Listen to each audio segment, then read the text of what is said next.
Hola, ¿qué tal? Muy buenas noches, bienvenidos a este live. Yo soy la maestra Vianey, soy invitada de la cuenta de Lo que un docente quiere. Agradezco la invitación del docente Ángel que nos contactó e hizo posible esta transmisión. Somos docentes del estado de Yucatán y estoy aquí con mi colega Cintia Cantún Ruiz, que ella será una ponente. También nos encontramos con el docente de Chiapas, Jonathan Kundapi, es docente de educación física, el docente Emanuel, que es de Tlaxcala, parte de este Consejo Mexicano para la Ciencia, Educación y el Desarrollo Social. Buenas noches. La temática de este live es Memorias de una pandemia y nosotros el día de hoy vamos a platicar como docentes nuestras experiencias, nuestras dificultades ante esta nueva modalidad en línea, estas clases virtuales, retos de evaluación con padres y madres de familia, estudiantes, y vamos a hablar, como ya mencioné, de nuestras vivencias, de lo que hemos tenido. Como primer punto, vamos a iniciar con el estado de Yucatán, con la maestra Cintia Cantún, y ella nos va a platicar ahorita de cuáles son esos retos y dificultades en el estado que usted se ha enfrentado. Hola, buenas noches. Soy la maestra Cintia Cantún. Pues como ya mencionó mi compañera, soy del estado de Mérida, Yucatán. Y pues el título de este en vivo es Memorias de una pandemia. Yo creo que si realmente contáramos todas las memorias que nos ha traído esta pandemia, no acabaríamos en esta hora que vamos a estar aquí con ustedes. Porque créanme que son muchas cosas en las cuales nos hemos enfrentado como maestros, y también los padres de familia, también los alumnos y todos los que están inmersos en el sistema educativo.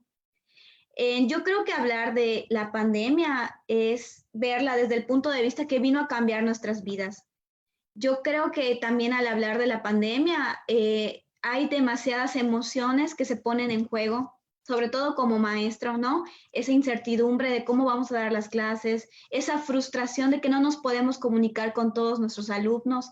Entonces, yo creo que hay retos que tenemos que superar y a los cuales no estábamos preparados en un primer momento. Esto vino a cambiar totalmente nuestro mundo, porque si bien es cierto, utilizábamos las tecnologías en las escuelas, en nuestras aulas, pero yo creo que no estábamos al 100% preparados y no solo en el saber utilizarlas, sino en todos los recursos que necesitábamos para poder implementar una educación a distancia. Yo creo que eso nos frenó muchísimo, sobre todo aquí en el estado, porque hay muchos lugares, hay muchos municipios con los que no se cuentan con esos recursos y a veces es muy complicada mantener la comunicación con los alumnos. Entonces yo creo que eso nos ha limitado en el trabajo que queremos realizar. Si bien es cierto, en nuestro país han habido problemas como lo viene siendo el analfabetismo, la deserción, la reprobación. Son problemas que hemos ido arrastrando, pero yo siento que ahorita con lo de la pandemia se han hecho más evidentes. Lo mismo con la desigualdad socioeconómica. Normalmente sí sabíamos cómo era la situación de nuestros alumnos de manera general, pero yo creo que con esto que estamos viviendo hemos podido tener un amplio conocimiento de cómo está la situación de cada alumno. De verdad que a mí me es impresionante cuando me hablan y me dicen, maestra, es que o sea, por la mamá, ¿no? Que me comenta, mi esposo se quedó sin trabajo, no tenemos solvencia económica, no contamos con una computadora, no contamos con un teléfono, mi abuelita está enferma, o sea, todos esos casos que se van dando que te hacen entender la situación del alumno que a lo mejor y sí medio conocías, pero con esto como que tienes un panorama más grande de cada uno de los alumnos. Y yo siento que sí es no es imposible, pero sí es difícil tratar de mantener esa comunicación con los padres de familia. Es muy importante que como maestro tengamos, aunque sea, tal vez no nos conectemos en clases en vivo o en línea, ¿no? Pero sí tratar de que cada semana estemos en contacto con nuestros alumnos, pues no tanto por el sentido académico, pero también por lo emocional, por ese lado, ¿no? Preguntarles cómo están, cómo se sienten, para que ellos sientan esa motivación de continuar. Porque a mí me pasó que una alumna me dijo, maestra, yo quiero dejar las clases. Hasta que volvamos a estar en el aula, yo quiero regresar. Y le dije, no, tranquila, si sientes que la carga es mucho, no te preocupes, avísame, porque ahí de plano no contaba con el apoyo. Yo voy a estar ahí en contacto contigo, lo que necesites, tú márcame, tú háblame. El que sienta el alumno es esa parte, ¿no? Humana del docente, pues de hecho la alumna me dijo, está bien, maestra, continúo con usted. Entonces, todas esas cosas de verdad que han sido, me han traído muchas emociones en mí, pero a la vez me ha traído grandes retos, como es la innovación y la creatividad. El buscar yo como maestra cómo poder atender todos esos estilos y ritmos de aprendizaje de los alumnos, aunque no estemos en el aula y lo hagamos de manera virtual. Porque yo tengo alumnos que pertenecen al servicio de USAER, donde los atienden, ¿no? Porque presentan alguna barrera para el aprendizaje o alguna necesidad educativa. Entonces, yo tengo que ver la manera de cómo llamar su atención, de cómo captar su atención para que puedan, tener gusto por las clases, porque sí me ha pasado que me he conectado y veo sus caritas de que están cansados, de que no, a lo mejor y no les anima el hecho de estar en línea, pero de verdad que esta pandemia igual como reto me ha traído ser una maestra creativa, ser una maestra innovadora, buscar recursos en la red y aunque la comunicación sea a través de una llamada del WhatsApp, buscar la manera de cómo hacerle de que el niño pues se sienta motivado, pero sí ha sido un reto muy, muy grande para mí el poder, pues satisfacer esa necesidad que tiene cada alumno en cuanto a su aprendizaje. También Por he lo tratado de que trabajen de manera colaborativa, aunque sea por una llamada que se hagan entre ellos, pero sí tratar de involucrar a los alumnos. Por lo que estoy entendiendo, usted sí tiene acceso a, o sea, directamente con sus estudiantes, ¿no? Puede hacer videollamadas, pero directamente usted está creó un grupo de WhatsApp o... Sí, sí, sí, yo tengo comunicación con los papás. Primordialmente trato de ser muy empática con ellos, de comprenderlos, y mantengo esa red de comunicación con ellos. Por ejemplo, hay días en los que yo nada más les mando un mensaje y les digo, oigan, ¿cómo están? Sienten que la carga es mucha, avísenme. Tratar igual de hacer un análisis de mi trabajo a través de la visión de ellos. Entonces, eso es muy importante, que ellos me digan qué sienten de mí, qué sienten de mi trabajo, si se sienten a gusto, si no, que me lo digan para que yo lo pueda modificar. Entonces, yo procuro tener una comunicación directa con ellos y cada semana yo me conecto. Sí, es difícil porque hay alumnos que no cuentan con, por ejemplo, una computadora y se tienen que conectar en el teléfono y, por ejemplo, un teléfono le sirve a todos los miembros de la familia, pero sí tratar de comprender sus horarios. O me dicen, maestra, yo puedo tal horario y yo ver la manera de modificarlo para que todos podamos acceder. Todas esas cosas de la empatía, de que yo pueda entender su situación y que ellos también entiendan la mía, es muy importante, pero pues eso hay que ganárselo con la comunicación que tenemos, maestro, con padre de familia y con alumno. Y ahorita que, bueno, en el estado de Yucatán se aplicó la prueba de IDAEPI de conocimientos, usted que tiene grado de Quinto grado. Quinto grado, fue ayer la prueba, ¿qué tal Sí. fue? La mayoría de sus estudiantes contestó, ya que es importante ahorita la evaluación porque nos piden enviar calificaciones en el estado de Yucatán. Entonces, durante este primer trimestre, ¿cómo puede definir la evaluación? ¿Cómo la llevó a cabo? Pues la verdad, en un primer momento sí me resultó complicado y de verdad que un día entero me tomé pensando cómo poder evaluar a distancia, porque no es lo mismo que estar en un salón de clase. Yo entiendo que hay papás que sí apoyan a sus hijos y hay papás que no, y lo veo en las tareas que me envían ellos, ¿no? Entonces yo, bueno, en mi caso personal, como yo tenía ese contacto con las videollamadas y los alumnos, yo me conectaba con ellos, no les hacía preguntas tan directas, pero sí los cuestionaba sobre qué hemos aprendido, qué han aprendido, más que nada una respuesta que salga de ellos. Yo cuando hice mi evaluación en videollamada les dije a los papás, yo no quiero que se aprendan nada de memoria porque a mí de nada me sirve. Yo quiero que ellos con sus propias palabras me digan qué han aprendido, cómo se han sentido. Más que nada me fui por ese lado, hacerles una evaluación sistemática donde tuvieran que contestar de opción múltiple, porque pues sabemos que a lo mejor hay algunos que sí los ayudan y hay algunos que pues que no los ayudan.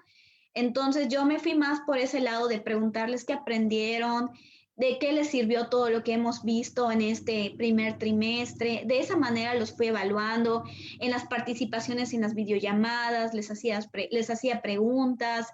Todo eso yo consideré. Ahora esa evaluación que aplicamos, que ayer mis alumnos presentaron, igual yo se los dije como invitación de que la realicen como un repaso de los temas que hemos estado viendo. Yo la verdad ya había terminado de entregar mis calificaciones, simplemente es una propuesta que yo les hice para que repasaran los temas que hemos estado viendo en este primer trimestre, porque sí me basé en los aprendizajes que da el gobierno en cuanto aprende en casa, no tal cual como los establecen, pero sí tomé los aprendizajes para ir a la par y yo crear mis propias actividades y estrategias.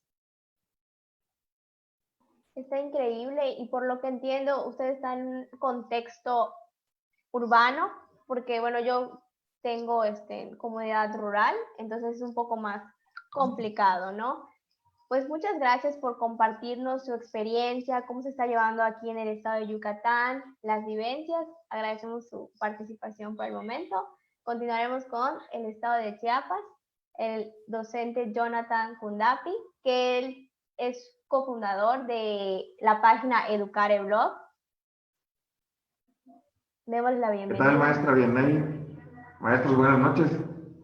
Sí, en relación a los retos que hemos tenido en educación aquí en el estado, como bien sabemos, el estado es muy diverso y en la región en la que estoy, por ejemplo, es la región sierra y no se cuentan con los recursos tecnológicos adecuados como para llevar el Aprende en Casa 2.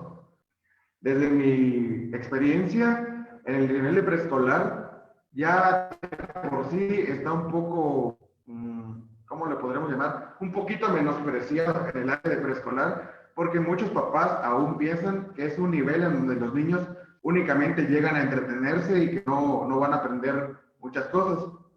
Sabemos que eso no es así, que sí tiene un objetivo en común el nivel preescolar. ¿Y cómo lo hemos ido trabajando?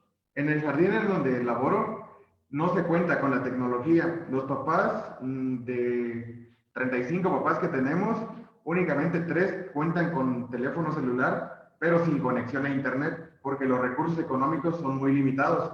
Entonces, dadas esas condiciones, tuvimos que hacer unos cuadernillos, enfocarlos a los aprendizajes que queremos trabajar, pero nos hemos dado cuenta de algo, que no se están logrando al 100%, porque también influye mucho el aspecto cultural y económico de los papás.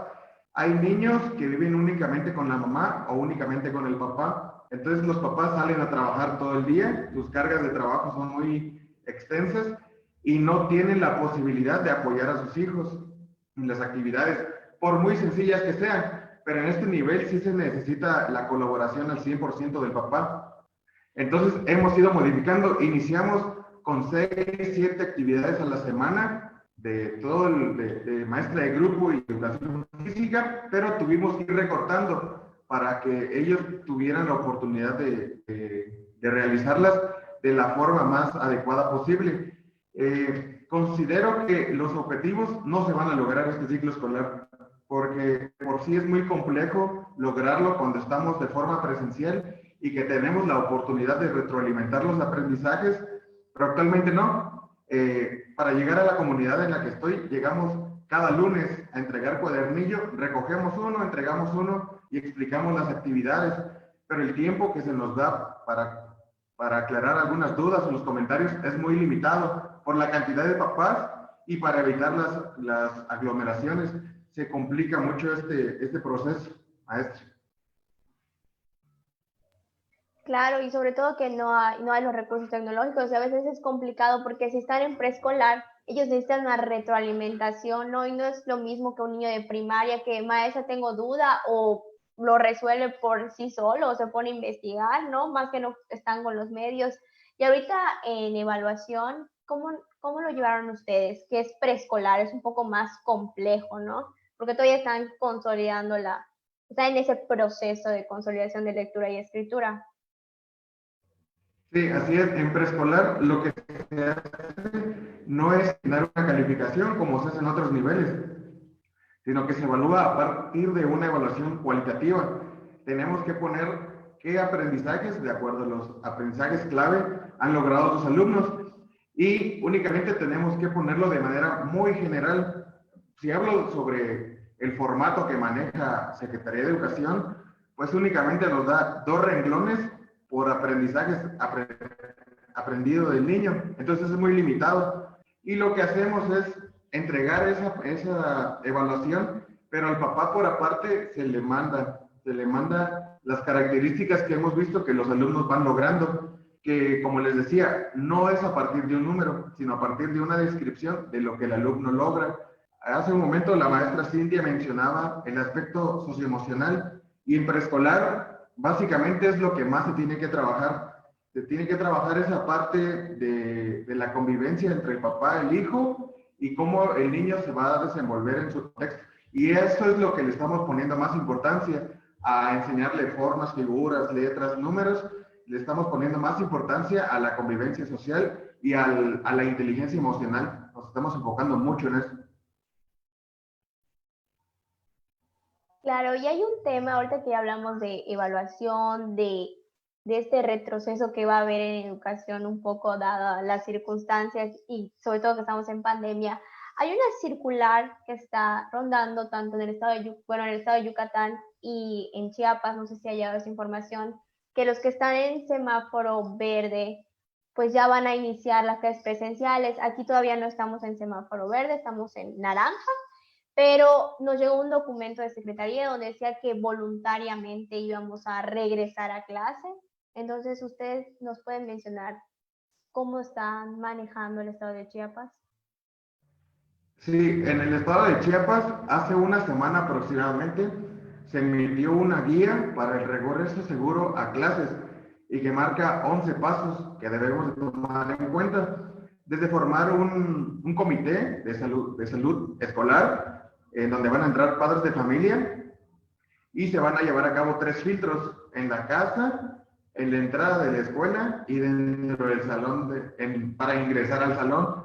Y se tiene que hacer con la aplicación de gel antibacterial y toma de temperatura. Si algún niño tiene algún síntoma o algún papá o algún maestro, esa es causa suficiente para que se quede en casa y que no asista. Si se llegara a dar un caso dentro de la escuela con algún síntoma, se suspende inmediatamente las clases y, bueno, lo voy a tratar de explicar un poquito más bonito porque la guía menciona prácticamente, si un niño dentro de la escuela presenta un síntoma, así clarito lo dice, alejarse inmediatamente del niño, aislarlo y mandar a traer al de salud para que lleguen por él y se siga todo el protocolo de salud.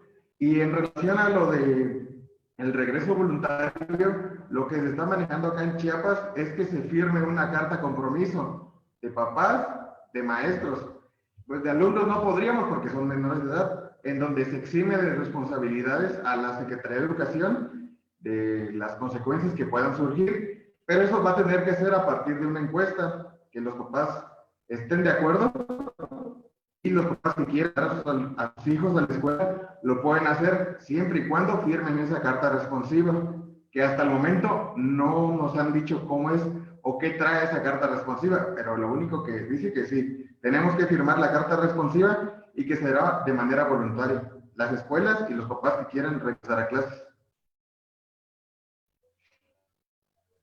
Bueno, vemos que ustedes ya tienen un poco más de información. Nosotros aquí todavía vamos a tener consejo técnico mañana, pero hasta ahorita no tenemos nada. ¿Usted cree que sería pertinente regresar a clases?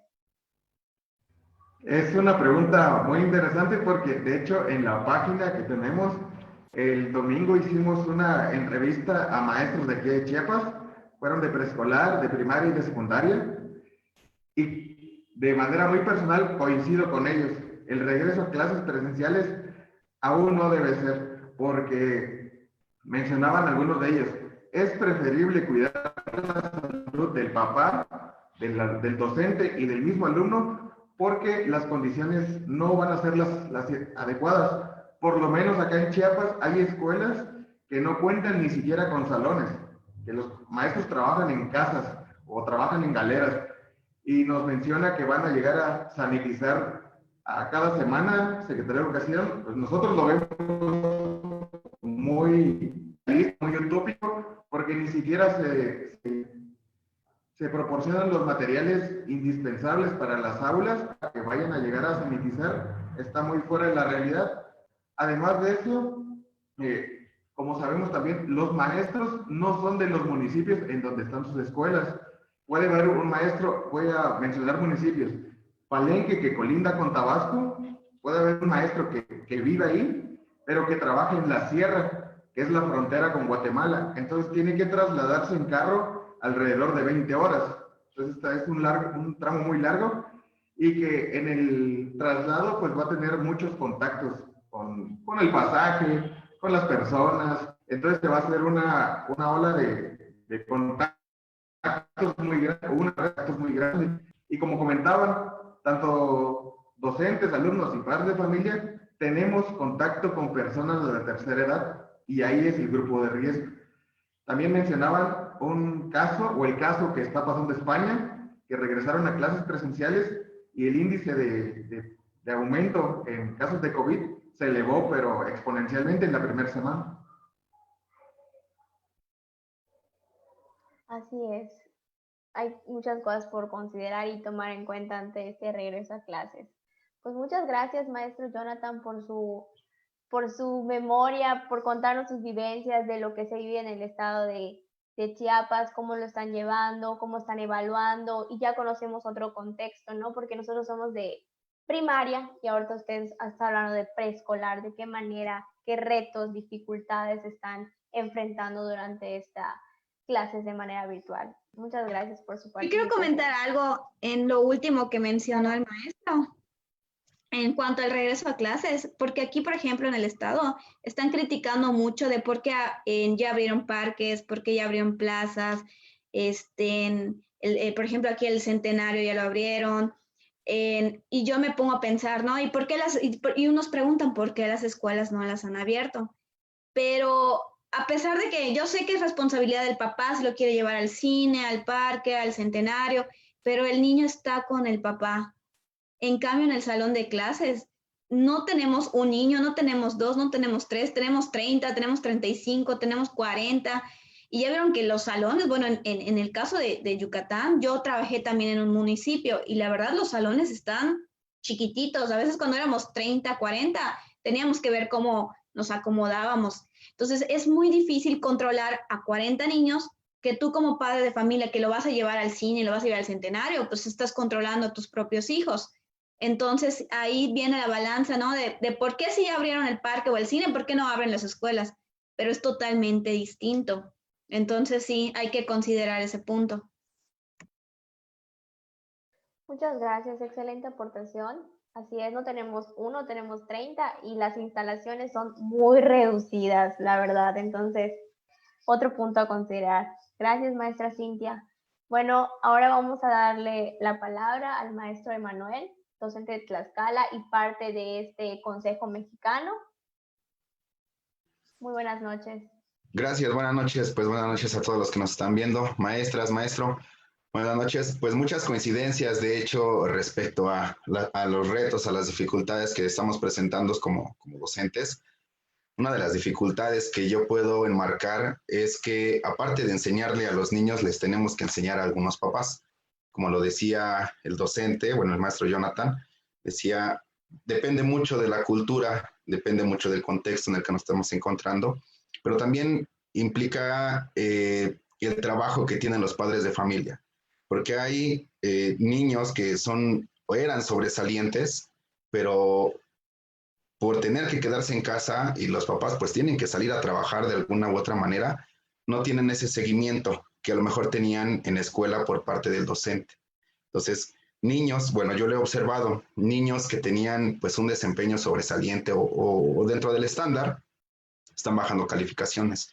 Niños que eran los latosos, que eran como que los traviesos, los que siéntate, como están bajo la tutela directa tutela directa del padre de familia, de la mamá, del abuelito, del tío, de quien sea, lo están viendo directamente y tienen la autoridad para regañarlos o llamarles la atención, pues están cumpliendo al 100. Entonces es lo que yo he visto bastante, el avance por parte de algunos niños, por parte de algunas niñas, que no tenían, digamos, ese desempeño dentro del salón de clases. Entonces, digamos que eso es algo que puede favorecer, digamos, uno de los puntos que favorece. No quiere decir que siempre sea así.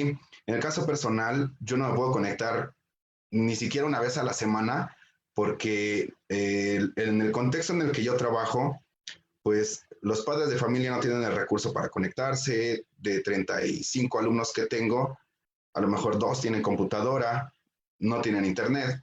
Entonces es complicado. Ahora, si yo les pido que se conecten desde el celular, pues se podrán conectar 15 minutos y tal vez ya es mucho.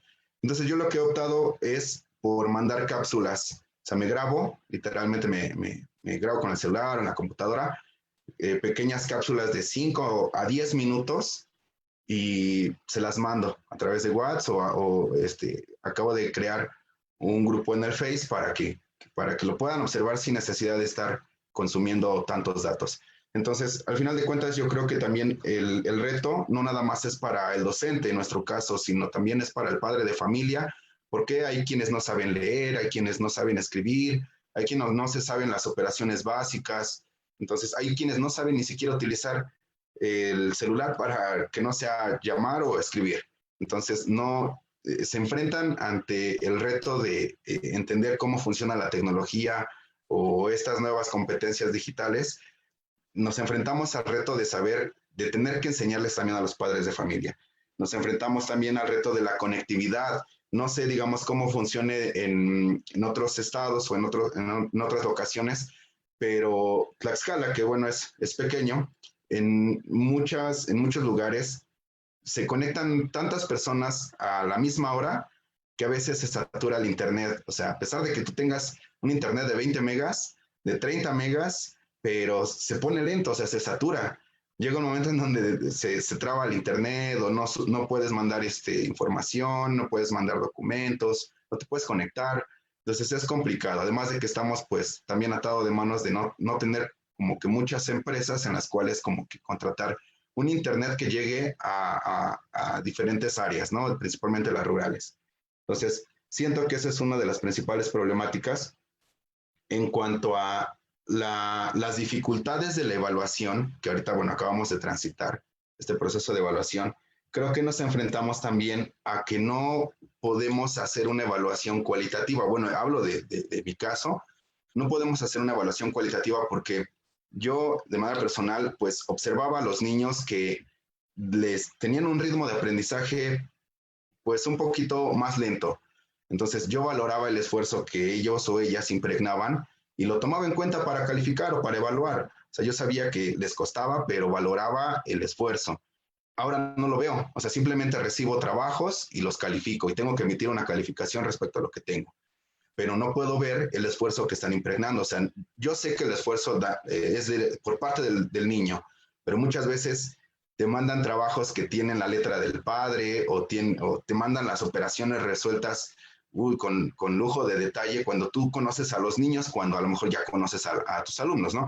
Entonces, tú los conoces y te das cuenta que no, el trabajo no lo están haciendo los niños, sino lo están haciendo los hermanos mayores o el papá o los tíos. O sea, nos enfrentamos también a ese reto. Entonces, siento que la evaluación no es objetiva. O sea, digamos, en este primer periodo de evaluación no ha sido objetiva.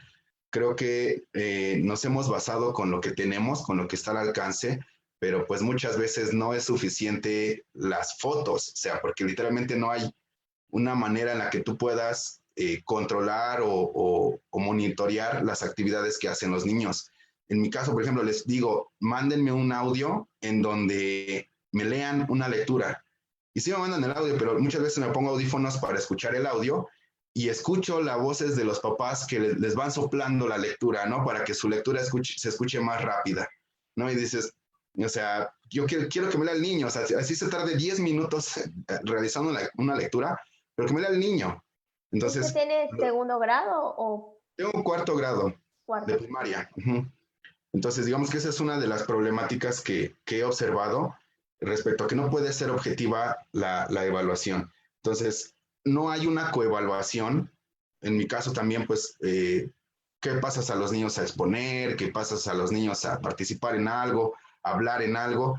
Y les preguntas el punto de vista de los mismos compañeritos. Ellos hacen un ejercicio de coevaluación. No la podemos hacer, o sea, no es posible. Entonces, no puedo, digamos, favorecer ni todos los momentos de la evaluación, ni todos los tipos de la evaluación, ni favorecer con todos los involucrados dentro de la evaluación.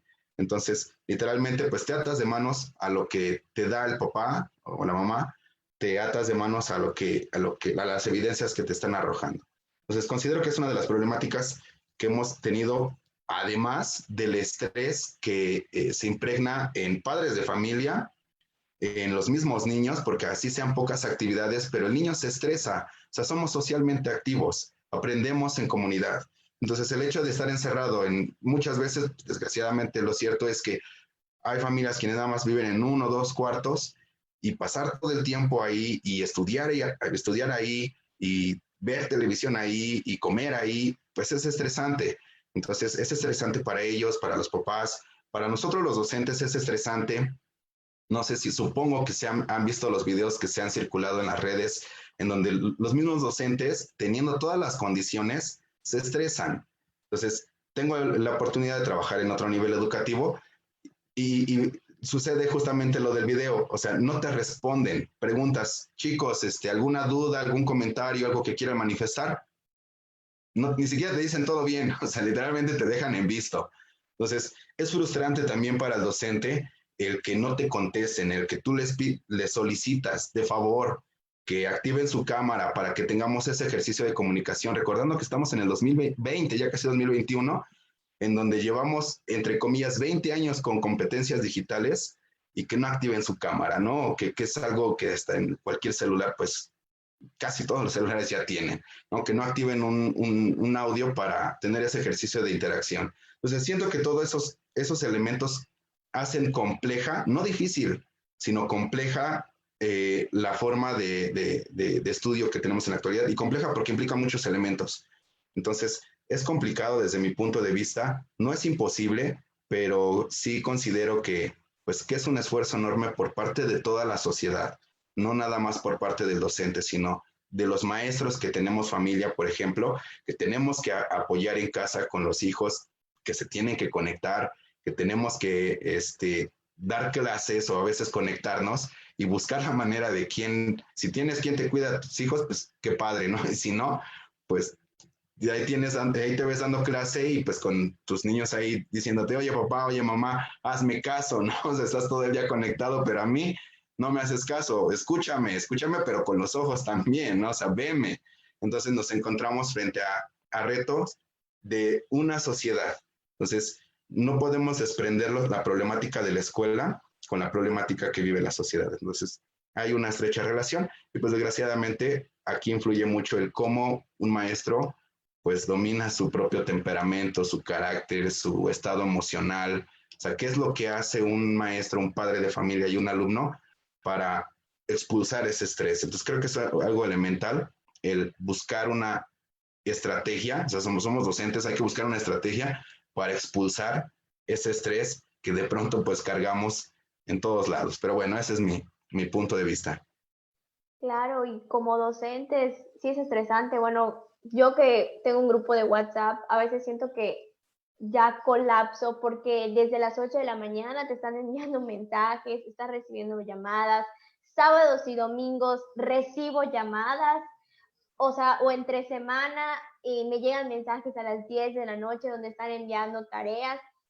Entonces, aunque pongas un horario, los papás pues igual se entiende que tienen cosas que hacer, pero no hay esos como que respetos a los acuerdos que se hacen y llegan, ¿no? Como docentes, pues tampoco la estamos llevando fácil, no es fácil para nosotros, nos estresamos, al contrario, es más carga laboral, más carga administrativa, planear clases, enviar, innovar, implementar estrategias, hacer ajustes razonables. Si tenemos a algún niño con discapacidades, entonces son muchos factores que tenemos y a veces, no sé, bueno, en mi caso me siento sola porque con quién voy, a quién recurro, o a veces creamos un grupo, hablo con mi colega Cintia, le comento, ¿no? Y esos espacios son muy importantes donde vemos diferentes puntos de vista, estrategias, retos, dificultades que estamos viviendo, ¿no? Muchas gracias por su participación.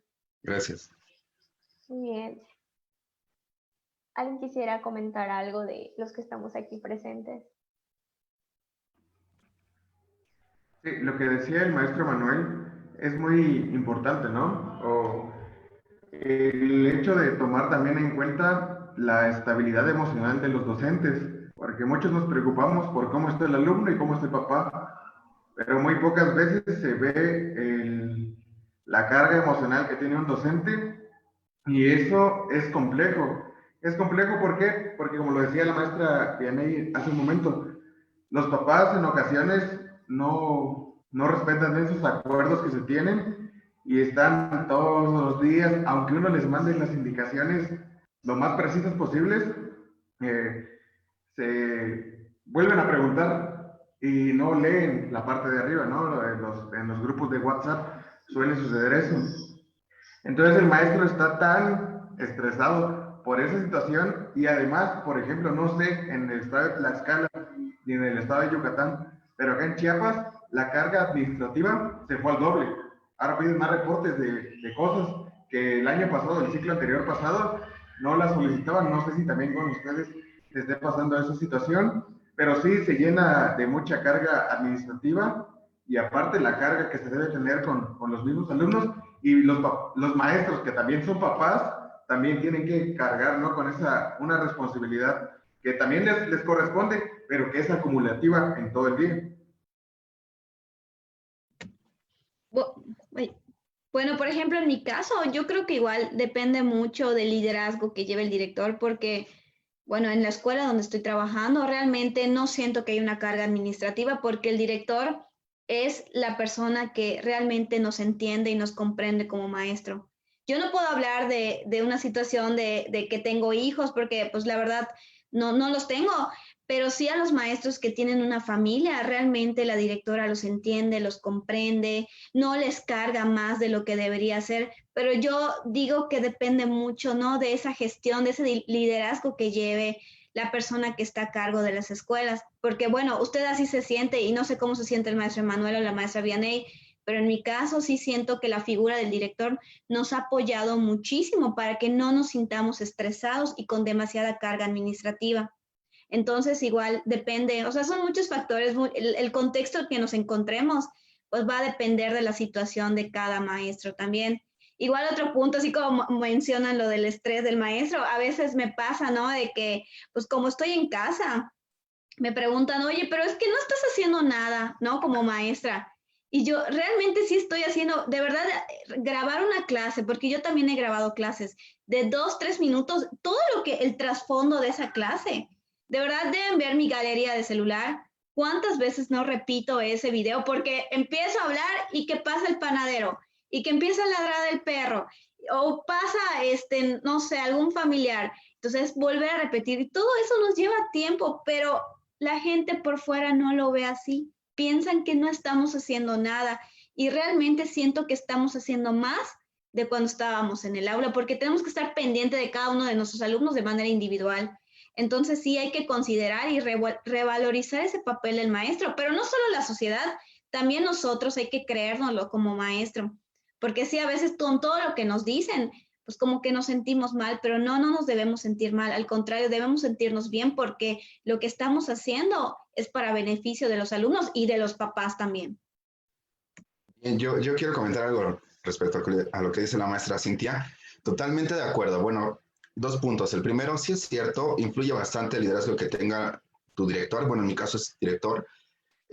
Tanto por la carga administrativa que te la puede hacer más ligera, uno, y dos, al menos yo lo que he presenciado es que él no ha dejado de tener asistencia a la escuela, no asistencia de asistir literalmente, sino de estar al pendiente de todo lo que compete a la escuela, o sea, de seguridad, desde mejorar la infraestructura, desde equipo, o sea, yo espero que no falte mucho para que regresemos, que indiscutiblemente Tlaxcala no va a ser en este ciclo escolar, pero cuando regresemos vamos a ver un cambio, al menos de manera física, en la escuela. Entonces, digamos que es algo que motiva hasta cierto punto. Entonces, sí, nos aligera un poco la carga de trabajo.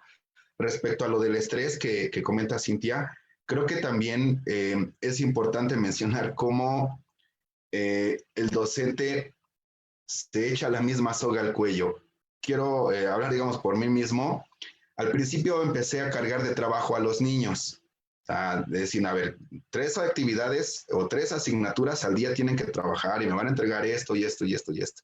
Y lo cumplían, la mayoría lo cumplían.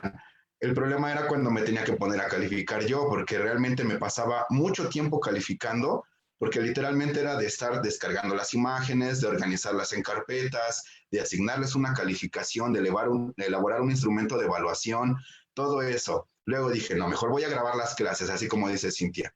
Empecé a grabar una hora de clase. Bueno, para grabar una hora me aventaba 4 horas preparando una hora de clase. Entonces eran 5 horas de dar una asignatura. O sea, literalmente, y sí, en una asignatura pues trataba de abarcar la mitad del bloque.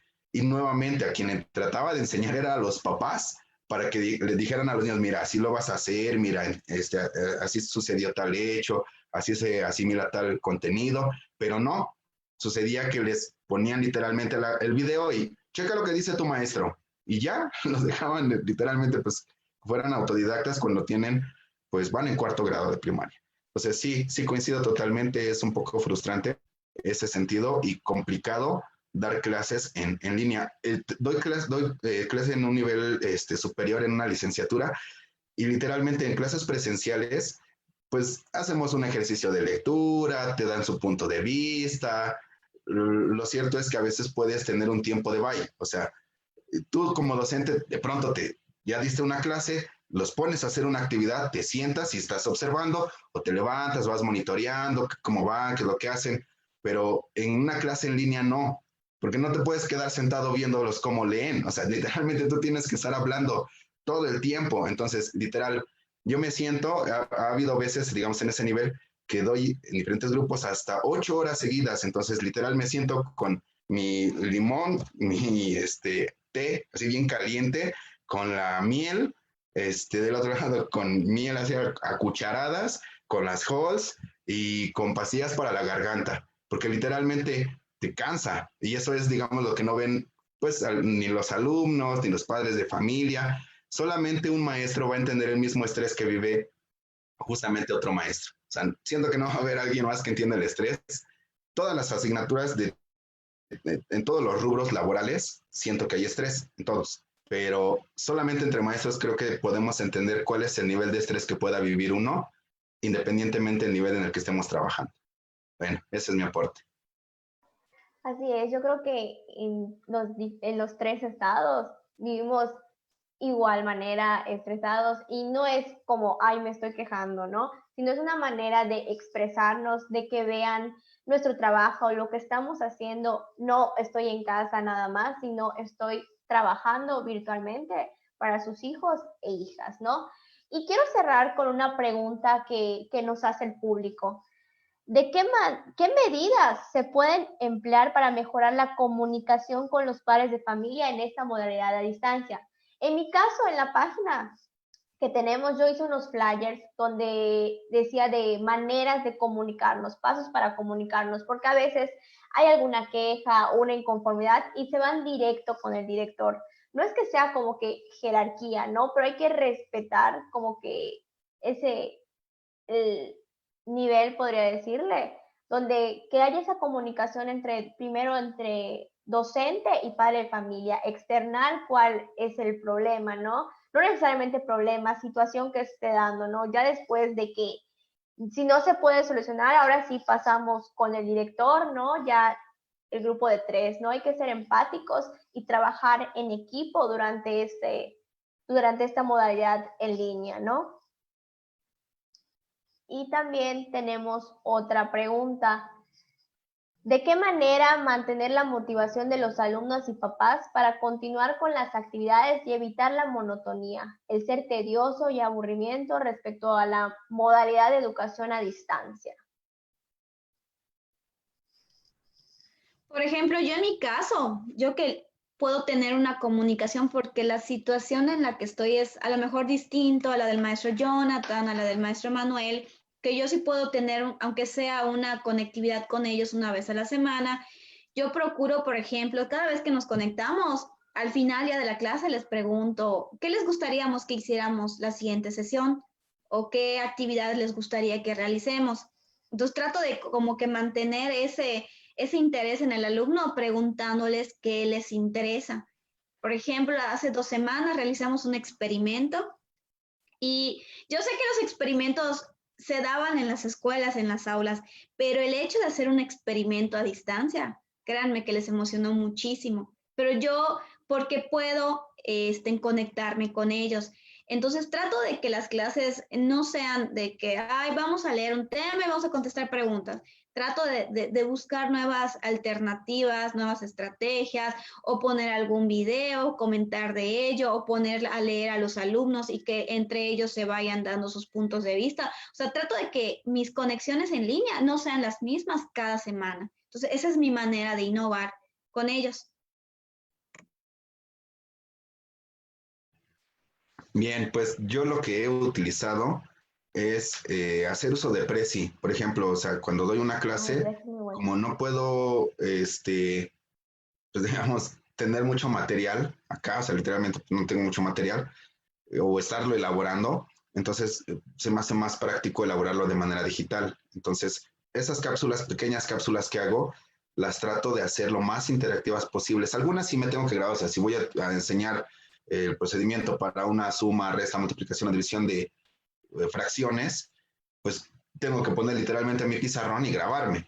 Pero en cuanto a algunos contenidos, utilizo aplicaciones, Canva, PictoChart, o sea, utilizo diferentes aplicaciones que pues son novedosas para los niños. Bueno, hablo porque digamos, en el contexto en el que trabajo, a lo mejor para algunos niños pudiera ser novedoso, a lo mejor para algunos otros no, pero bueno, eso y dentro de las cápsulas a veces las grabo en diferentes lugares de la casa o a veces salgo fuera de la casa, digamos, en un área verde y trato, digamos, de que no sea, digamos, siempre el mismo escenario, que los niños se aburren.